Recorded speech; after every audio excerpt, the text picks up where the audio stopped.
I have spent the last decade of my life immersing myself in the field of finance and money through a degree in finance, a qualification in accounting, and then a career in investment banking. And one of the most life-changing skills I have learned through it all is how to handle my own finances, recognize my bad money habits, and break free from them. So in this video, I'm going to share with you 9 of the most common bad money habits that hold people back and tips on how to break out of them. Number 1, paying yourself last. I first heard of this in the book Rich Dad, Poor Dad by Robert Kiyosaki, and it's one of the blueprints in achieving financial freedom. Robert explains that the way people pay their bills can be broken down into 2 types. The first way is the poor people's habit, and that is through paying yourself last. So as soon as your paycheck comes in, you then pay your rent, your phone bill, your subscriptions, you fund your social plans, and then you'll save whatever's left over, if there is even any money left to save. The second method he talks about is the rich people's habit, and they do the complete opposite. They pay themselves first, and that is what you want to do. Take 10% minimum and put that into your savings account the minute you get paid. Treat it like paying a bill. This is so important, and by doing this, you're guaranteeing that that money will be saved and won't just slip through your fingers through spending. A lot of people are probably thinking, there is no way I can do this. I live paycheck to paycheck. But the surprising thing is when you take that 10% and put it away, your mind will think of ways and structure your spending and structure your finances to last for the whole month, and you won't even realize that you're saving in the background. People don't realize how much they're spending on paying the bills, buying something new, going on that weekend away, and then they save whatever's left, but that is the backwards mentality. The key is to pay yourself first instead of making other people richer by buying their things before you pay yourself. The second bad money habit is getting comfortable with bad debt. It seems that debt these days is actually the norm. People are using debt to buy the smallest of things, to buy presents, to buy clothes.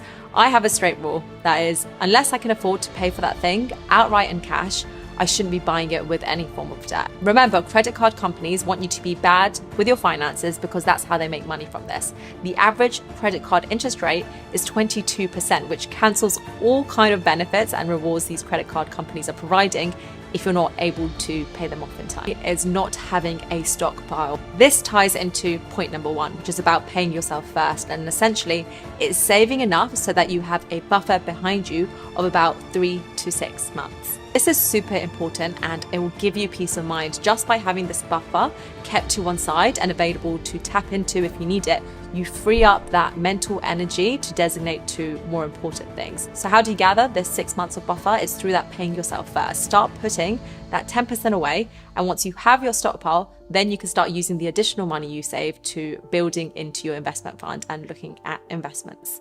Number 4 is not knowing your income or expenses properly. Until you know what your starting point is, how do you know where you want to be? There's something called lifestyle inflation, and that is your spending will rise as your income rises. The more money you make, the more you spend. And it's a cycle. Make more money, buy a bigger house, buy a nicer car, spend more, make more. And it's crazy how normal this is, but it is a recipe for disaster. You want to be in control of your finances and mapping out where things are going. A budget tracker is super important, and you want it to include how much you're making, how much you're paying yourself first, that 10% we spoke about, your expenses, so your bills, your mortgage, your rent, your spending, your debt repayments, and so on. And you want to be keeping on top of that budget tracker. At least every 3 months, set a date night with the tracker. People who know exactly where they are financially, they know their assets, they know their liabilities, they have a clear goal on where they want to go financially and all the steps they need to take to get there, are more likely to get a lot of money and build wealth compared to people who just fantasize about money but have no idea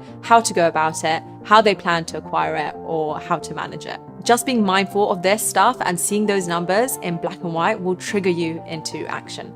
5th bad money habit is having expensive hobbies. A lot of people like to shop, and I guess, part of this is retail therapy. But again, marketing, social media, and these multi-billion-pound organizations love to tell us how much we need to spend our money and spend our cash instead of keeping and investing it. Next up, we have focusing purely on saving. If you want to improve your financial position, you can firstly save more of your existing income, or you can make more money and create more income streams. And the ideal combination is a mixture of both. You can't build wealth if you're making more money and spending it all, but you also can't if you're just focusing on the saving side, because there is a cap to how much you can save. Using those cashback sites will only get you so far. So to truly build wealth, you have to think of both sides of the equation, both how you will save a larger percentage of your income, but also how you will make more money. Saving money side has a cap. The making money side does not. It's infinite. There is unlimited potential upside. Whether it's investing in the stock market, asking for a pay rise, starting a side hustle, you want to break the bad money habit of thinking that saving money is going to massively increase your wealth. Number 7, paying too much in taxes. Taxes are going to be the single biggest expense in your life. Whilst everyone has to pay tax, a lot of people just pay it without considering how you can legally reduce your bill. Legally is the key word here. The wealthy, they have knowledge of illegal corporate structures that come with tax advantages. They hire tax advisors that help them minimize their tax bill. So if you want to get one step ahead, one of the best ways to increase your wealth is through understanding tax rules in a way that stack up in your favor.